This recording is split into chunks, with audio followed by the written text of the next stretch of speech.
Bhagavate Vasudevaya. Haribol. So I had a request to speak on the workings of the mind.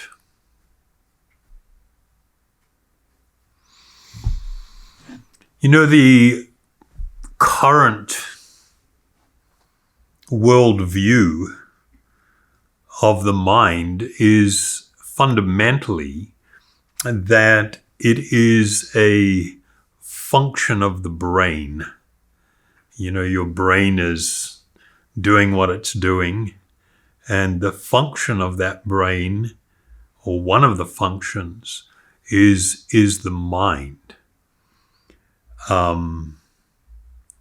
That idea, you know, is actually challenged by a number of leading neurologists and neurosurgeons, but we'll get into that in a little bit. The mind, as people think of it now in the world, is pretty much shaped largely by Sigmund Freud. He developed ideas and theories that pretty much have been the foundation for modern psychology, which is meant to be a study of the mind.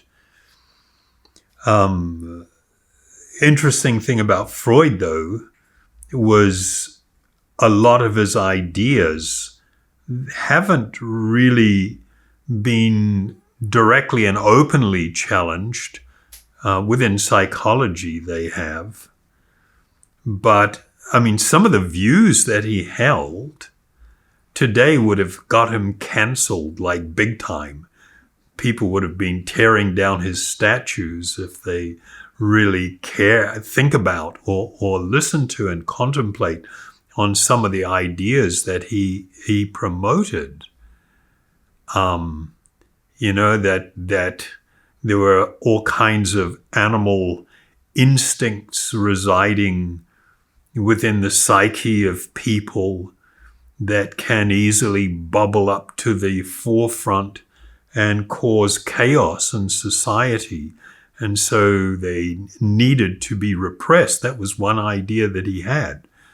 And it applied to the idea that the broader society needed to be sort of managed and controlled so that wouldn't occur and become destructive for society. But there are a lot of other things that he proposed that, you know, today are not considered acceptable by any manner of means. Not that I'm saying he was necessarily at fault. The point is that I'm making is that in general, we are not very cognizant of how often and how far change occurs in society's thinkings and their norms. We seem to be pretty oblivious to that, and oblivious to the idea that what we're holding to be true today might be viewed in the future and not too distant future as being completely ridiculous. And yet we can be very proud of the ideas that we may be holding or possessing or propagating. So the yogic view of the mind was really not quite different, radically different than what is held by the idea held by many people today. You know, the word psychology was derived from the Greek psyche. And in Greek, that meant breath, or the principle of life, or life itself, or the soul. And that, of course, is not what's understood today, particularly the part about the soul. We live in a very materialistic world where people are wholesale rejecting the idea of anything that is truly spiritual, like the idea of a soul or some spiritual component. But it's sort of interesting because this Greek word is very much like an equivalent in Sanskrit, which is pran. And people are familiar with the term pranayama in Sanskrit or in yoga terminology, which people refer to as breath. But actually, the pran could mean one's very life. It can also mean the breath. It can also mean the life energy, which was very, very similar to the Greek usage of the word psyche. In the yogic philosophy, the mind was something to be respected and guarded against. In the Bhagavad Gita, there's a couple of verses that I'll read you. One must deliver themselves with the help of the mind and not degrade oneself. The mind is the friend of the conditioned soul and his enemy as well.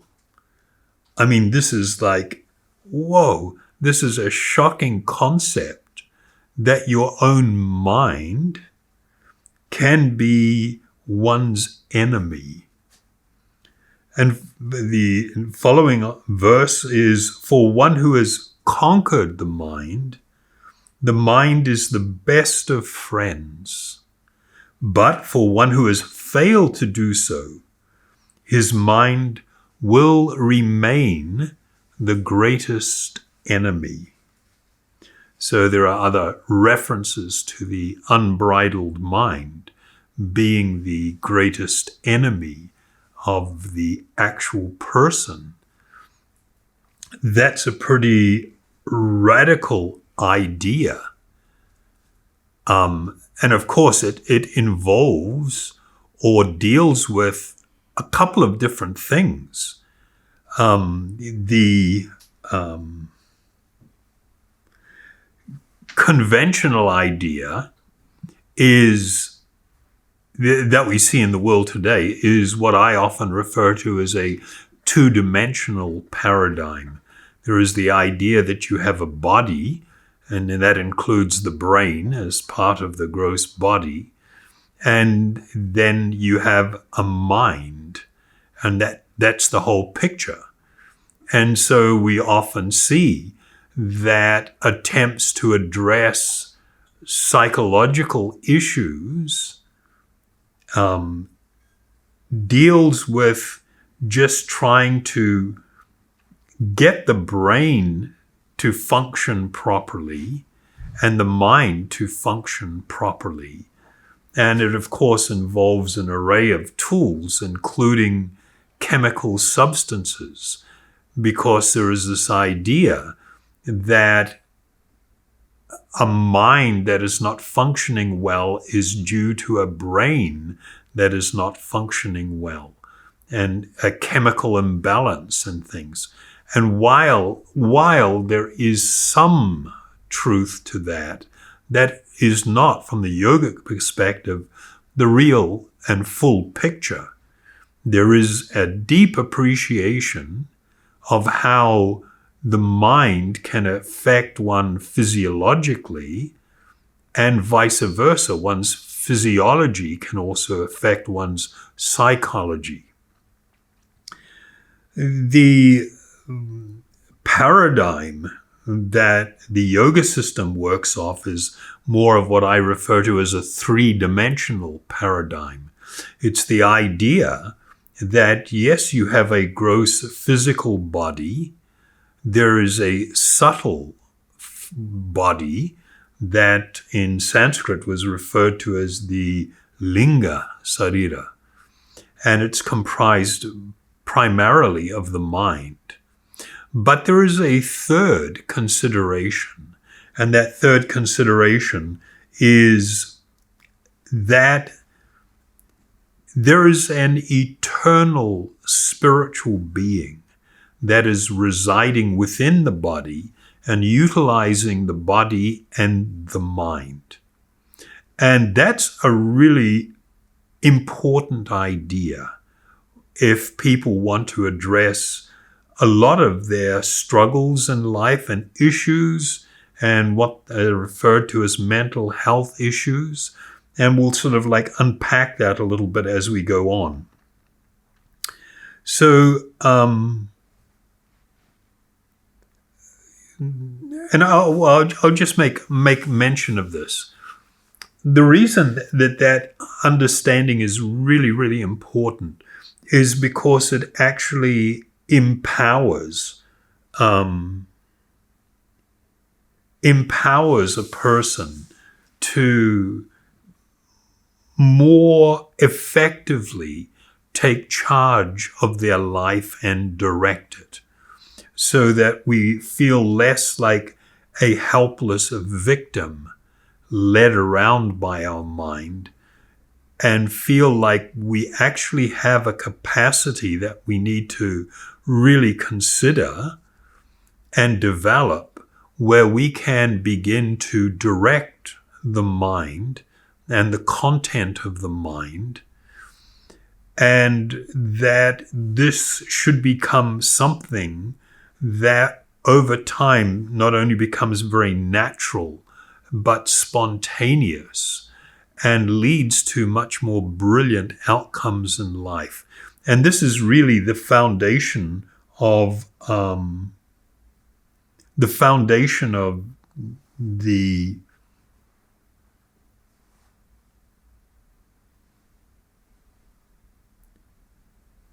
well, I just rethinking something here. You know, it is so important for people to be able to cultivate an understanding of the reality of their spiritual existence apart from the body and apart from the mind. And when we learn that and we practice real mindfulness, real mindfulness as it was traditionally taught, was very much dependent upon the appreciation of this reality of the existence of the self, the existence of a spiritual being. The person has been actually innately spiritual. And that those practices of mindfulness were practices where one learned not to become overwhelmed by the mind and the experiences that can occur there, the reaction to things, emotional responses, etc. But to understand that bigger picture, there's just a couple of verses that I will speak about from the Vedas. One is from the Katha Upanishad. And they use an analogy of the body and the mind and the person within being like a chariot. So it says the individual, meaning the spiritual being, is the passenger in the chariot of the material body. And intelligence is the driver. This intelligence here in Sanskrit is called buddhi, and we'll speak about that shortly. The mind is the driving instruments of that chariot. So the driving instrument is, of course, the reins in a chariot. And the senses the five material senses, are the horse, or the horses, rather. The self is thus the enjoyer or sufferer in the association of the mind and senses. So it is understood by great thinkers. So this analogy was like considered really important and fundamental to a certain a spiritual perspective of things. So we have other verses also that speak about this driver, which we're referring to is buddhi, and we'll address. It's kind of like, the word Buddha. Buddha refers to this intelligence, this actually spiritual intelligence. So from the Bhagavad Purana, it says, transcendentalists who are advanced in knowledge compare the body, which is made by the order of the Supreme, to a chariot. The senses are like the horses. The mind, which is the master of the senses, is like the reins. The objects of the senses are the destination. Interesting idea. The things that the horses are running after, their destination, are the different sense objects that we crave and desire and contemplate upon. Intelligence is the chariot driver, and consciousness, which spreads throughout the body, is the cause of bondage in this material world. So the importance of this understanding of this faculty called buddhi, this faculty means that I can actually step back from the mind and observe it even while it's caught up in something. Like, for instance, when a person is overwhelmed and an intense thing is anger, more often than not, that while a person is in the middle of expressing great anger, and when I use the word anger here, in anger in Sanskrit, krodha, this refers to when a person begins to lose composure, even lose their intelligence, as they say in English, and begin to act in a way where they have actually lost control. And they are beginning to say and do things that they may or should often regret afterwards. So in that condition, a person can be beginning to really lose the plot. I mean, there's a physiological reaction. There's all kind of like, adrenaline pumping, and people are, they just take on this transformation in physical appearance and start saying things or acting in a violent way often. And even in the middle of this, some people will often, it's almost like hearing a voice. Don't do it. Don't do it. You see these sometimes things acted out in movies and something where somebody's become so angry they've grabbed someone and slammed them against a wall or down on the floor, and then they've got an instrument, a weapon, or their fist, and they're about to hit this person and do something. And they're just there, and just pausing. And then all of a sudden they just like, and they just throw the thing and get up and, storm off. And it's what's happened is something has stepped in. And even though the mind was being completely swept away, there is something saying, don't do it. This faculty is called buddhi, or intelligence. And it is a faculty that is actually higher than the mind. Just like in the example of the chariot, the body is considered like the chariot. The horses pulling it around are the senses. And all of the sensory activity is being fed back to the mind.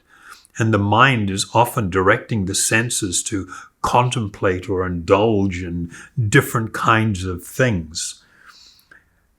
But you have a driver who is holding the reins. And that driver can choose to not hold them tightly, to let them go, or to exercise control and direct the horses, the speed that they are moving, the direction that they are heading in. This is the faculty of the buddhi. And then sitting as a passenger within the chariot is the actual person, the spiritual being, who is along for the ride, wherever it's going and wherever it's taking them. So this faculty, this buddhi, is like so important. And in the ancient Vedic civilization, people were trained from childhood to develop this faculty and to utilize it. And so they were guided in life. You know, there were always very clear guardrails, and we should move within these guardrails. And that if we cross over them, we enter into more dangerous territory, dangerous for us, and it can be dangerous for others, that frequently, most often, will result in grave unhappiness for the individual and for those that they're coming into contact with. So this capacity and the mindfulness meditations that we like teach in the prisons and stuff is really to try and help people with what's often referred to as impulse control. Just because something is raging in your mind and disturbing you and you're going off kilter big time, it doesn't mean that you have to surrender to it and follow it. Just because your mind is directing you to do something that is actually not good, you don't have to follow it. One can learn and become practiced in controlling these urges and begin to do something what I refer to as hitting the pause button or taking a time out. That when things are getting heated, a person learns to say, well, I'm sorry, I'm having a hard time dealing with this. I'm not going to be able to react to what you're saying in a way that's going to be constructive. I need to step away and take a little time out. Of course, you go off and do some chanting or meditating and really calm down. And when you're on an even keel, to consider, okay, what's really in my best interest and what's in this other person's best interest? How should I deal with this situation? And when I've gone through that process, I can come back and re-engage with a view to seeking a productive outcome. This is a wonderful thing to be able to do. The world would be so much better if I all the time practice this. However, we are living in a time when people are encouraged to just give just to completely surrender to the urges of the mind, the desires, the urges of the senses. I mean, this is the just do it world. And this is not good for society. This is not helpful.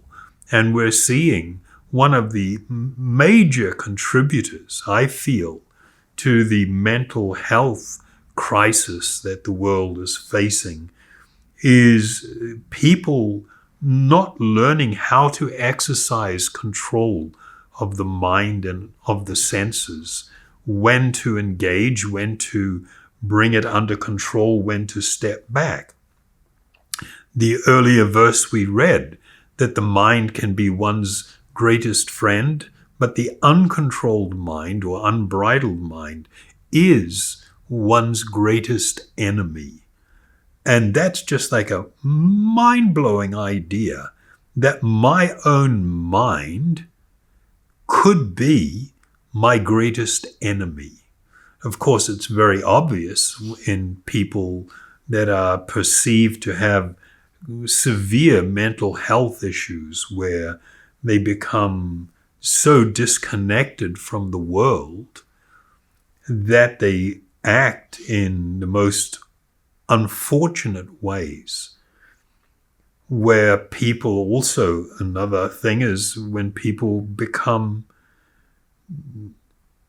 disabled, and I use that word in the right way, disabled by severe depression, unable to function, unable to do things.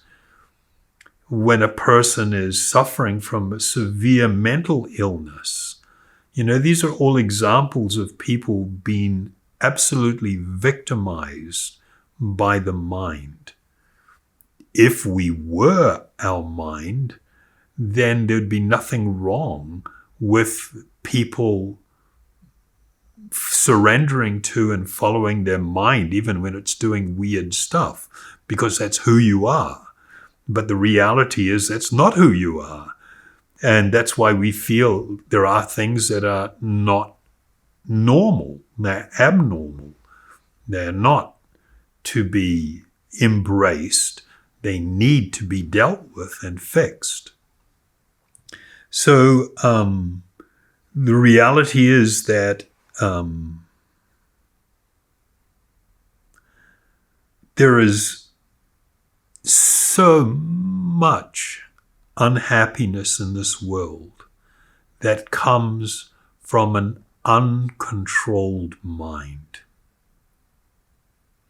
If you think about almost all the varieties of unhappiness within relationships, within society, within families, so much of the unhappiness that people experience comes from an uncontrolled mind of at least one person in that setting, if not more.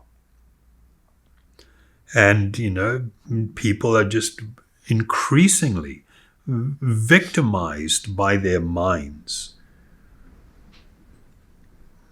Much of what people refer to as mental health issues are in fact a loss of control of one's mind, and the loss of or not exercising an ability that we actually have to direct the mind.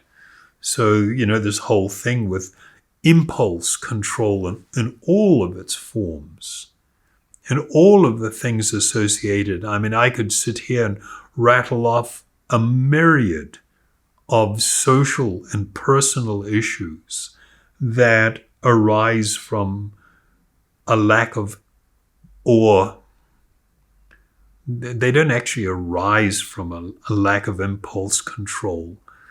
They arise from other things. But when people are not able to exercise impulse control. So,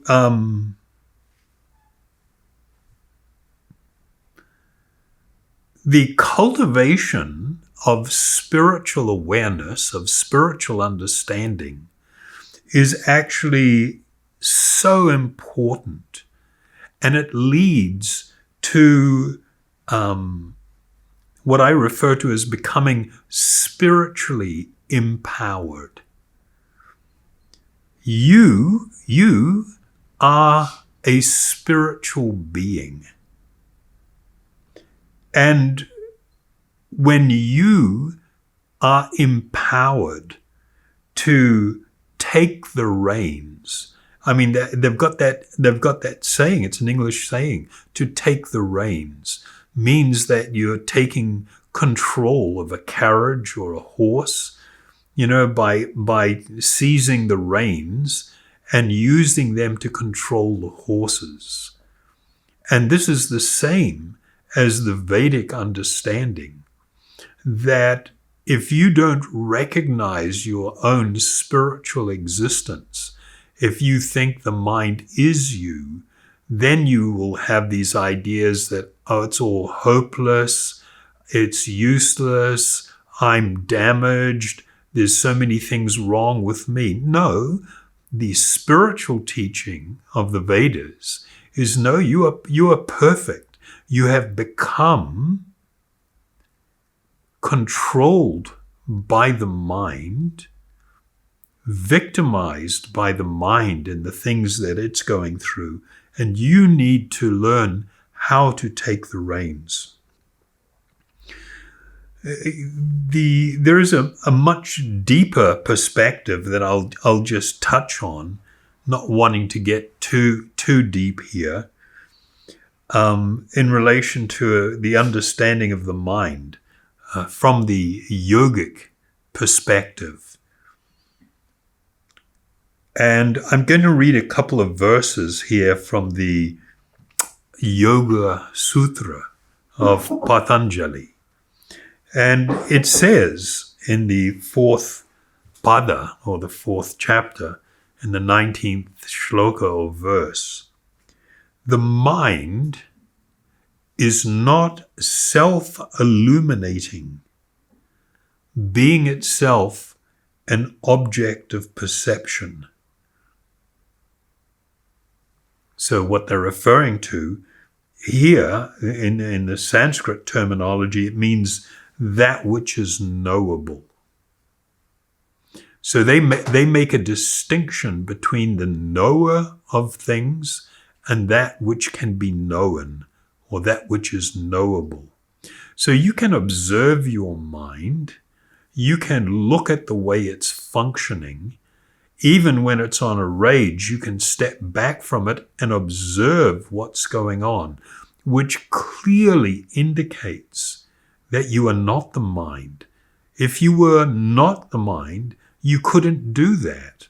But the fact that you have that capacity, it shows you something of the nature of the mind. They refer to it as being not self-illuminating. It's not shining knowledge on itself. Somebody else is the observer. Not being self-luminous, the mind cannot be aware of an object in itself as the perceiver and perceived at the same time. Of course, that's going to sound pretty odd, perhaps, to some people, but it has to do with the yogic practice. One of the central focuses of almost all yogic practice, by different methodologies and by different practices, was to actually gain control of the mind. And in some of the meditation that was practiced, there was this attempt to really seize the mind and to examine it and to bring it into a state of non-activity. And there was this awareness in these exercises of how the mind is not self-luminous. I won't go any further on that one. In the next verse, it states, the pure and transcendental consciousness of the Atma, or the self, or the soul, is unchangeable.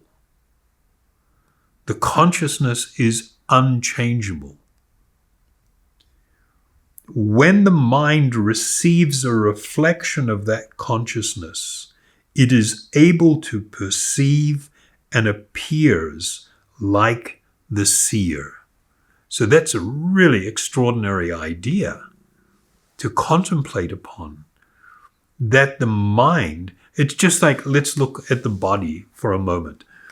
You know, the understanding is that it is because of the presence of the Atma, the spiritual being or the soul, that the body manifests symptoms of life and appears to be like a person. But as soon as that living being, that life force, that spiritual person leaves, the body is instantly, it's called dead. And it is no longer attractive, and it instantly begins to start decomposing and transforming and breaking down. And from that, one can, by their own observation, understand that that which has left the body is not just an energy, but it's the actual person that is left. The mind is also categorized as a material energy, and it's because of the presence of the spiritual being and its proximity to the mind that the mind now becomes activated, and it begins to take on the characteristics of the perceiver. Whereas in reality, the understanding that one can cultivate and come to see is that the perceiver is not the mind. The mind is like a movie screen that, you know, a movie can be projected onto and reflected, and people can sit in the theater and see it. In a similar way, the perceptions that come in through the senses are reflected on the mind. The mind is not doing the perceiving, but there is another entity within the seer, drishya, that is actually doing the seeing. So the mind being able to perceive due to the reflecting both the Atma, or the self, and the objects of perception appears to comprehend everything. Even though the mind has accumulated various impressions and desires of various types, it is always at the disposal of the Atma, or the self. This is because the mind cannot function without the power of the perceiver. So this is like an astonishing level of detail that was cultivated by the transcendentalists, who sought to take charge of their life and direct their life towards wonderful transcendental outcomes. So I'll read one other verse from the Bhagavad Purana, speaking about the nature of this uncontrolled mind and the way in which it affects and influences us. The uncontrolled mind is the greatest enemy of the living entity. If one neglects it or gives it a chance, it will grow more and more powerful and will become victorious. Although it is not factual, it is very strong. It covers the constitutional position of the self, or the Atma. I mean, that's an astonishing verse. And I'll give you one rather crude example. I remember reading a interview with, what's his name? The guy that starred in The Shining. Well-known actor. It'll come to me. I'm sorry. Jack Nicholson. And Jack Nicholson was talking about how he became so addicted to internet pornography that he was slavishly tied frequently to the computer, just going from one site to another, one clip to another clip to another clip, and just hours and hours of his life was being lost in a pursuit that neither delivered actual happiness or fulfillment or satisfaction, and was just wrecking his life. And when that idea dawned upon him, he unplugged the computer, picked it up, stepped out into the driveway, smashed the computer on the driveway, went back into the house and closed the door, he said. So, I mean, that is one example. There are limitless examples that when one surrenders the control of their life to their mind and its desires and emotions, how it can completely overtake your mind. So it states here that the uncontrolled mind is the greatest enemy of the living entity.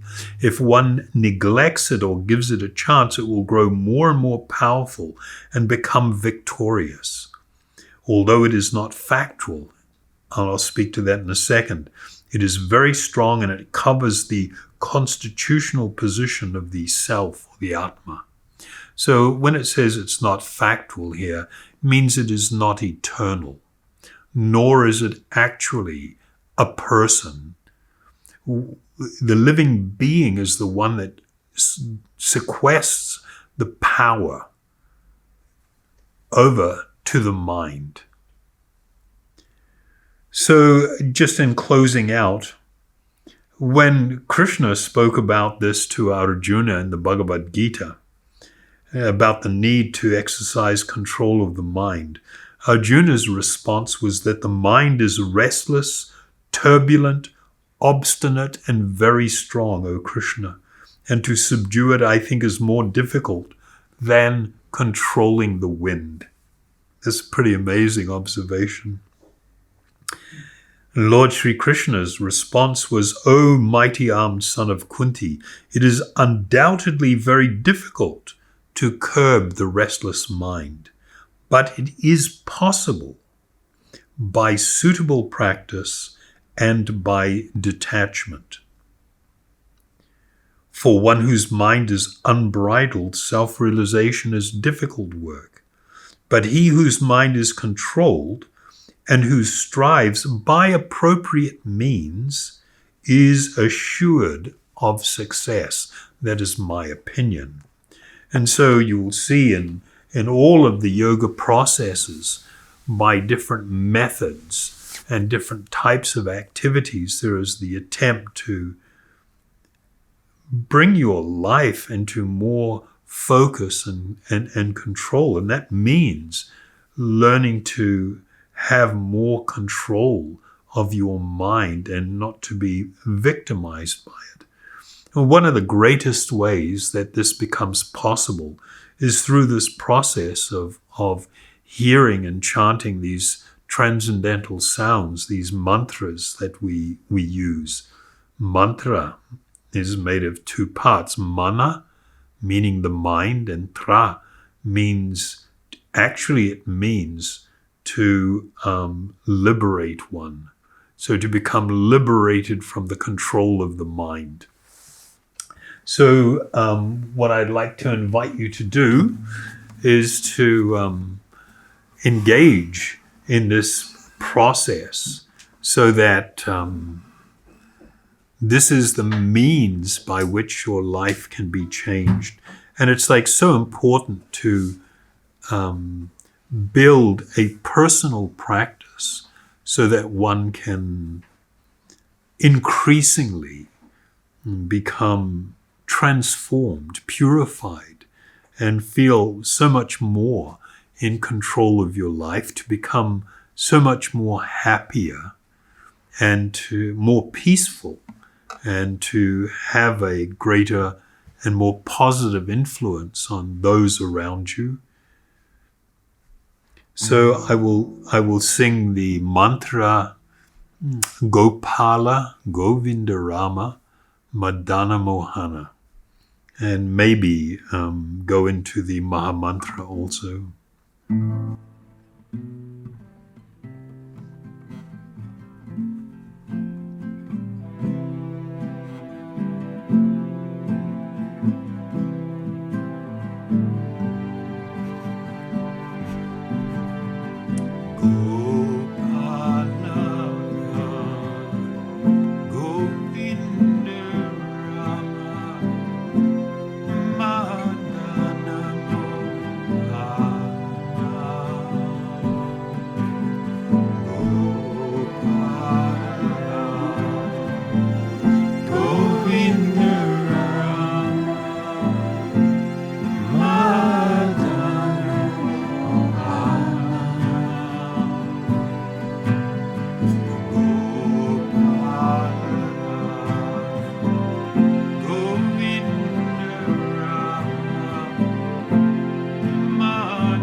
Govinda Rama Madhava Mohana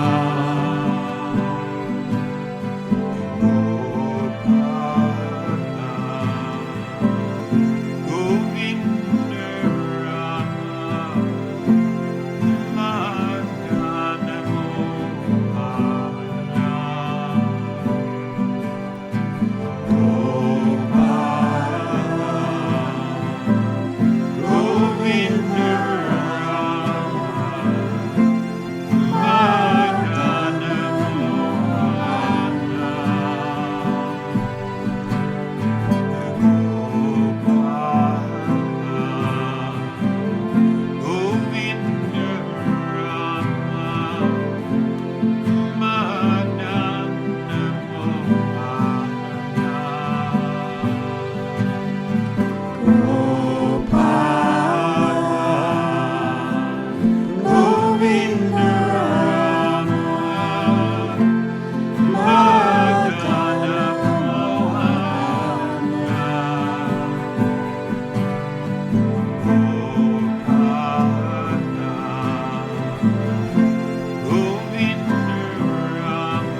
Krishna, Hare Hare, Hare Rama, Hare Rama, Rama Rama, Hare Hare, Hare Krishna, Hare Krishna, Krishna Krishna, Hare Hare, Hare Rama, Hare Rama, Rama Rama, Hare Hare, Hare Krishna, Hare Krishna, Krishna Krishna, Hare Hare, Hare Rama, Hare Rama, Rama Rama, Hare Hare, Hare Krishna, Hare Krishna, Krishna Krishna, Hare Hare, Hare Rama, Hare Rama, Rama Rama, Hare Hare,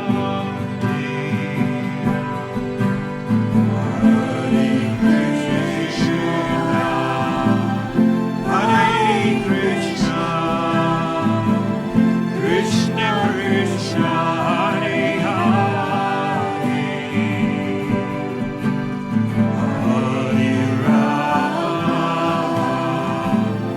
Hare Rama, Rama Rama, Hare Hare, Hare Krishna, Hare Krishna, Krishna Krishna, Hare Hare, Hare Rama, Hare Rama, Rama Rama, Hare Hare, Hare Krishna, Hare Krishna, Krishna Krishna, Hare Hare,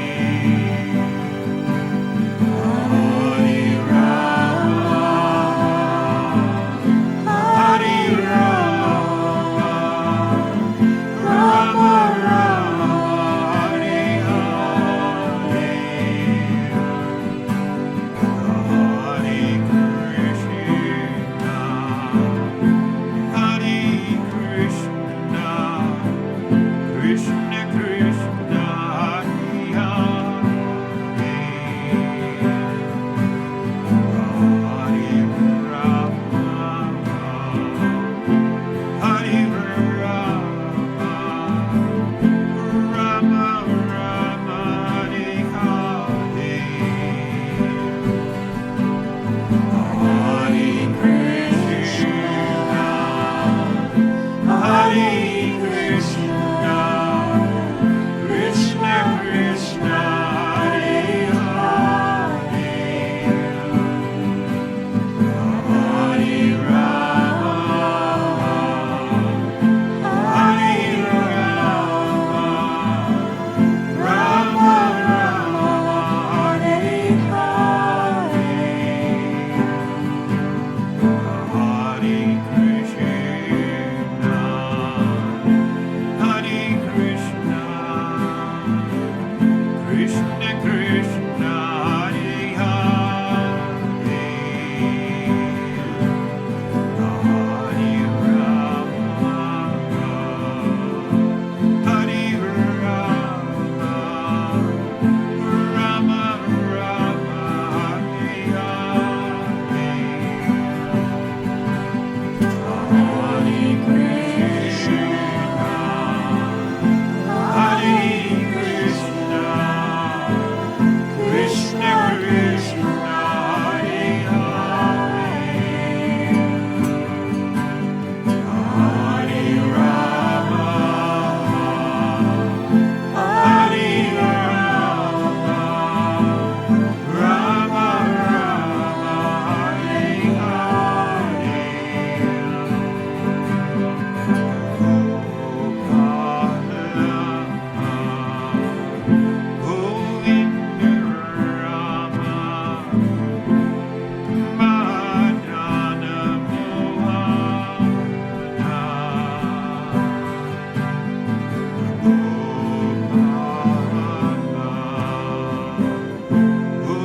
Thank you very, very much for joining us. And just a little reminder that if you have questions or things that you would like to hear about, please do let me know either directly on Facebook or through, you can email me at info@acharyadas.com. Thank you very much. Hari Bol.